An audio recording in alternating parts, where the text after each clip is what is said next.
What's up, guys? It's TRT77 here with my semi-final game of UPA Showdown. I'm just gonna apologize in advance for the delay in this upload going up. A lot's been going on IRL, and Pokemon's just been taking a little bit of a backseat.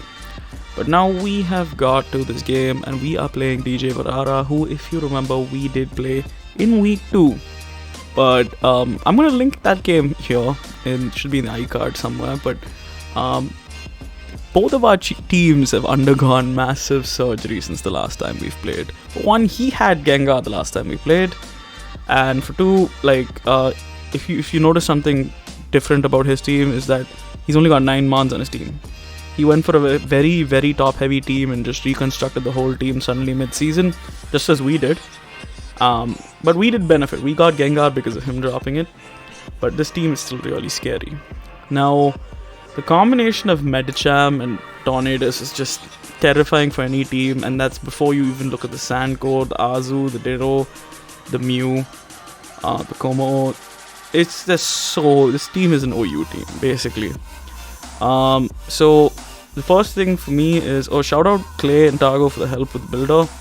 The first thing for me was Medicham. I need to know how to check Medicham. But the thing is, if you look at my team, Medicham really has 4 move slot syndrome.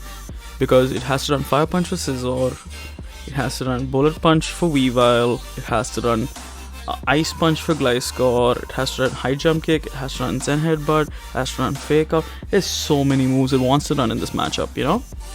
And this is where Targo suggested I just go with a bulky Victini because it can wall most of those 4 moves. Most of the combination of 4 moves are moves resisted by Victini. And that's why we have a very bulky Boots Victini this week. It is super bulky. It still does a decent amount of damage. It's a roll to kill Medicham with V-Create, even with just 72 attack. And the whole point of Victini is just to stay there and put pressure on his team. The next one we have is Thanos Weavile coming back with an Expert Belt set. Weavile's really good against this team. In general, even if he's banded Azu, it doesn't matter as much to me. It's such a good Pokemon against his team. And it just does a lot of good chip. The Expert Belt set kind of cucks Cosmic Mew as well, because I did calc against quite a way more defensive Cosmic Mew than the one he brought the first time we played.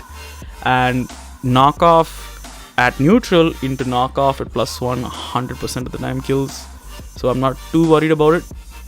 Next up we have Gliscor Coma Scale. Gliscor coming back with pretty much it's honestly, this set is just to not let things set up and to get rocks up. Rocks up will be very important in this matchup because I feel like his win cons will go in this order: Taunty, Medicham, Mew, Sand. This is how I feel like he's going to prioritize how he decides to beat me. And I feel like the reason I think Sand is not as viable beating me is he doesn't beat Mega Scizor unless he has an SD up. And right now, that's the point of this team, is I'm trying to force him to not be able to get an SD on anything. There's absolutely 0 mons in this team. He gets a free SD up on. And the Gliscor is also EV. The 20 speed F means that we can take a hit from Torn if need be in a pinch. But it is still my team is really weak to Torn. It's something that I decided this game that I just have to offensively check and figure it out along the way. There's no other lookout to it. I can't bring Carcoal to this game, especially when there's a Medicham Mega and there's just an Excadrill. It's not a viable strategy. And I did consider Rotom move for quite some time, in the Gengar slot, but then I feel like Gengar was always going to be better here because it just forced more switches. So the Gengar set we have is Sub, Willow, Shadow Ball, D-Gleam. Shadow Ball basically does a lot to every mon in this team.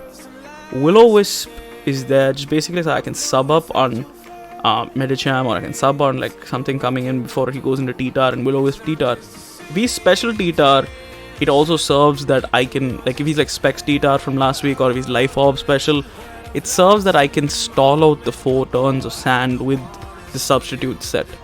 And put him in a difficult position where I say double between Sand to get Sand back up for Excadrill. and it does take a hit from Dawn. It will always take a almost max attack knockoff from Dawn. And Dazzling Gleam will take out Como on most cases. Even if he's max HP, I think it's 56 to kill. Next up, we have Scissor Mega Tony Stank coming back in. This is again an SD Scissor set. Again, this team is quite like, doesn't super appreciate SD Scissor. We have enough speed on there to make sure if he's Belly Drum Azu, we will always go first with Bullet Punch. It'll outspeed Jolly Azu. We've got the SD set there because it has the propensity to sweep. And I did consider a Curse set, but I feel like the SD set was more consistent. And the other option was I basically wanted to keep Bug Bite on this set just for Mew so that I can out damage Mew. If we get into a Cosmic War, and he needs to have Roost if he's a Cosmic Body Press set. So if his last move is Flamethrower, he won't be able to beat Feeny. So I was like, you know what, he's probably going to need Stored Power. And if we're going to go into that war, I will have the option of SDing up with him and beating him with Bug Bite. And out damaging him and beating him with Bug Bite. Lastly, we have Tapu Fini, a Choice Specs Tapu Fini coming in with the Trick set. The Trick Specs is basically just for Mew. Like, if it gets too out of hand, I don't believe he has the move slots to run Taunt against this team. And Moonblast basically shucks this whole team. Nothing on this team. Excadrill gets 3-hit KO'd raw by Moonblast. So, this is going to be the team for me, guys, going into this game. This is what I believed was definitely my best 6. So, now I'm just going to jump into the game, guys. Before we actually jump into this, I just wanted to mention there's a couple of things I didn't mention in the team builder. One, this Como is not allowed to use Clangorous Soul according to the rules in this league. That's why it's at a lower point valuation. 2, one of the strategies I didn't really discuss in depth in the team builder was that my biggest thing with this team was that I'm going to have to hit what's in front of me. DJ has a whole thing where he makes the exuberant doubles and he tries to make the reads a little too much sometimes. And I feel like I have to punish him if I get those chances. And that's why this team, you noticed clearly, is more like a lot of my mons are very point and click in the way the builder went. But first off, let's take a look at his team, and we don't see Medicham Mega. So here, the metaphorical light bulb in my head just lit up, and I was just like, there's 2 entire mons on my team that I just brought thinking of Mega Medicham. And now that just frees up Victini and Gengar, and they can just basically stay in as much as they want. And that's what I'm going to choose to do. I'm going to start off by leading Victini here, because one, he has to always scout for Scarf. There is no hope for him if he doesn't scout for Scarf. So he does lead the Como, which makes me think this could possibly be Scarf or Band. I doubt it would be Dragon Dance if he would lead it. But irrespective, I'm going to stay in and click the Dazzling Gleam here. 1, I don't want him to Dragon Dance on me. 2, like, I don't really lose a whole lot by staying and clicking Dazzling Gleam. Like, he's not going to go directly into Excadrill on me and risk chip on that. Because without Medicham, I feel like the first and foremost, the biggest way he's going to try to beat me here is Sand.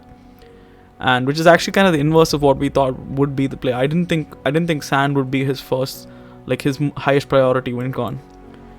But he makes the double into Taunt T, and we get a valuable amount of chip. We get 21% off. We know he's not leftovers. And the other thing we know is, based on that chip, we know special attack Jolly Victini. He is an offensive Taunt. So he's gonna U-turn out, and he goes into T-Tar here, as we do click the Bolt Strike and get a fair amount of chip on the T-Tar. I'm not too fussed at this point in time. I think I can just stay in here and click the Brick Break, honestly, because he can't one-shot me. And I can quite easily just take this thing down. And if he wants to go hard drill, that works for me too. But he does go into Mew, and here again, I'm not switching out. I'm not going to let Mew set up for free at least. If he wants the Cosmic and then Roost, I will trick it. And if he has Cosmic and Roost, we'll at least be able to scout the whole set. And I'm just gonna click the V-Create here. I don't see a drawback to this. And based on that damage, he is max defense, max HP Mew, and we're faster. So, which could have been a speed type, but based on that weak rate damage, he's 100% max HP, max defense, bold Mew. As he goes for the flamethrower, predicting the scissor read, which now that works in our favor. Now here, I'm gonna double into Feeny because I don't want to give up. At that point, I lost more with losing Victini there because he's already so chipped down. If he wants to roost, it's fine. I go into my next point and clicker basically for free. But he does click the Earthquake as I go into Tapu Fini. Now here, I'm going to click the Moonblast. Even though Sand is up and Drill could possibly resist, it's going to do a lot to Drill as long as he's not AV. So I'm just going to click the Moonblast, and we are faster because we are EV to outspeed Jolly Drill. Sorry, to outspeed Adamant Drill and Adamant Como. So Tapu Fini is going to pick up a first kill of the semi-final by picking off Mew with the Moonblast. Here he's going to go into Azu, which was, honestly, I thought at that point I was like, okay, he's probably Perish Trap, but I don't care. I'm going to stay in again, and I'm going to click this Moonblast. I have nothing to lose clicking this Moonblast, and we get a huge chunk of Azu. He does go for the liquidation, and he does get the defense drop, which is a little bit sucky. But I'm going to just click the Moonblast again. What do I stand to lose? He's clearly banded based on that. And we get a huge chunk of Excadrill. And we do see that he is leftovers. Now, I'm going to double into Gliscor. He can do whatever he wants. He goes into Tyranitar as we proc our Toxicroak. Now, here is a play I make that a bunch of you are going to question why. It is more than obvious to me that he has got Ice Beam on this Tyranitar. Now, if he's not Modest Max, he doesn't kill. And he doesn't know that we're not specially defensive. Secondly, if he specs like he was in the first round of playoffs, fair play to him, he will kill us. But the one thing I've noticed right now with the 6 he's brought, Gliscor is the only one in my 6 letting Mons in. And while I can, the main thing I noticed already is that he is not Smooth Rock. And while there is a difficulty in me checking Excadrill if I don't keep Gliscor, I feel like rocks are very important here. Rocks put Como-O, even if he's bulky, firmly in Dazzling Gleam range. Like, it doesn't make it a roll anymore with Gengar's Dazzling Gleam. And if he's gonna make doubles and reads, look at the percentages already. 72, 69, 37. And if he's a Specs Torn or basically non-boots Torn, it will put Torn in range for everything. So here is where when I made this play in the game, I just thought, how much do I value Gliscor? Yes, it helps me check Drill, but it is letting too many things in. And at this point, I feel like I need to ramp up the pressure. I've got him where I want him. I need to ramp up the pressure. So here, best case, we trade rocks. Worst case, he does Ice Beam and take us out. So I am going to click the Stealth Rocks here. And sure enough, he does click the Ice Beam and he does take out Gliscor. Now, for a second I'm worried, but I'm not really, because now I know one thing. That Sand counter is quite easy to manip. I go hard into Scizor here because I was like, you know what, we'll see if he specs or not. If he switches out, he's clearly specs. I'm going to make the double into Victini because it's safe. It's essentially safe. He's either locked into Ice Beam or he's going to click Flamethrower. And we make the double into Victini here. Now, he doesn't know how actually bulky we are on Victini. Now, if he specs, we will know, we will die.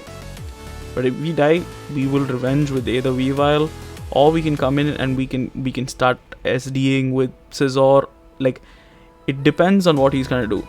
Main thing is, I know for a fact that if he's willing to risk Hurricane here, fine. Fair play to him. That is fair. That's gonna be difficult for me to deal with.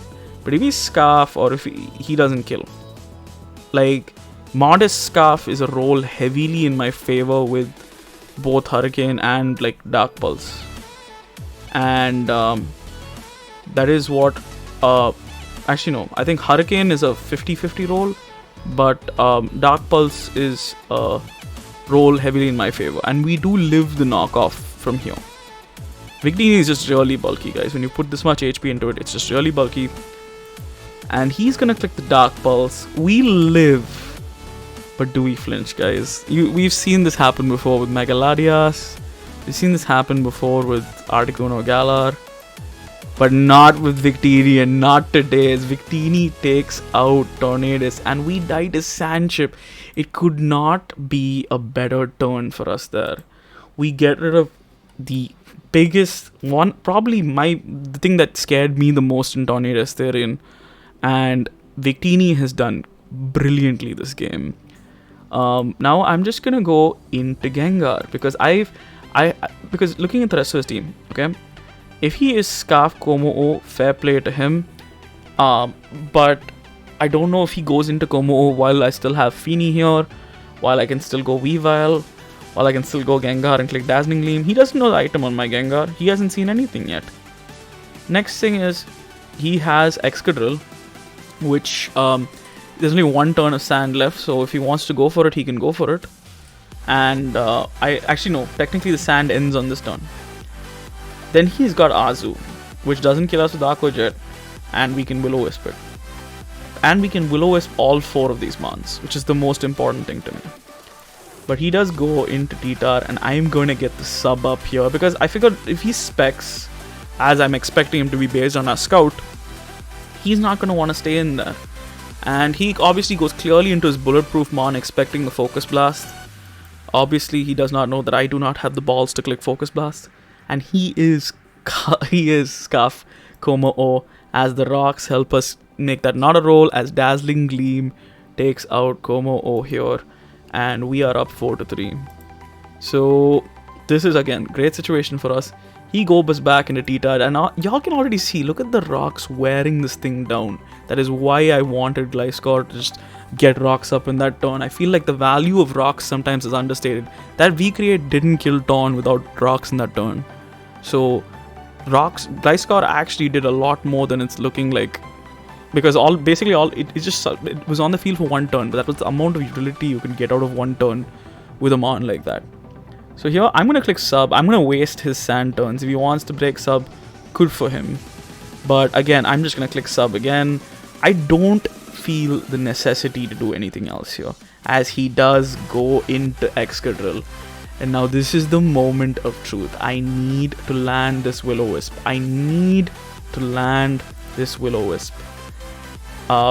Naturally, he's going to outspeed us in Sand and kill our sub with EQ.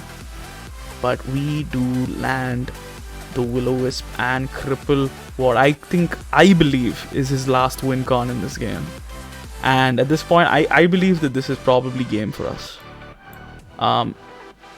Here we're gonna see what he does as he doubles back into T-Tar. But I'm just gonna click the Shadow Ball, which honestly at this point I was just sacking Gengar there because I don't have any more further use of Gengar. It will die to an Aqua Jet from Azu. I was like, you know what, I can't let him click SD for free. Might as well go for the freaking damage, worst case. And he does go back into T-Tar, and we do get the Spidef drop, which is unfortunate, but this Dazzling Gleam killed irrespective of the Spidef drop.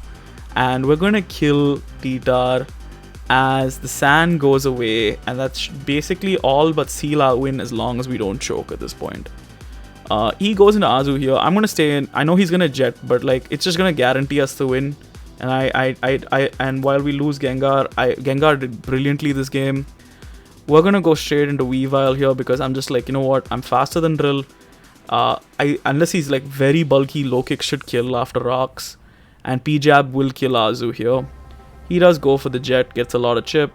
We do get rid of Azu with the P-Jab, and now his last man standing is Excadrill. And we go for the low kick, and he's actually really bulky, and I was definitely off on that. But Drill is gonna take out Weavile, and now I'm not too worried because I have a full health Mega Scizor. Like there's physically no way we lose this. We don't die to crit. So he does reveal the Magnet Rise, which was brilliant tech on his part. So he showed me his set after the game, and he was Magnet Rise SD to set up on Gliscor, which, you know what, call it happenstance that we sacked Gliscor in that moment, but that could have been so bad for us. GG's to DJ. I feel like this was a really good game. This was such an offensive game. Like 23 turns, but I felt like this was like every single turn I needed to keep the pressure on, because at some point I just, like, looking at his team on paper, I was like, there's no way I defensively check this entire team. I need to go out there and offensively check certain mons. Victini and Gengar absolutely pulled in massive shifts, and I feel like that is the consequence of him not bringing Mega Medicham.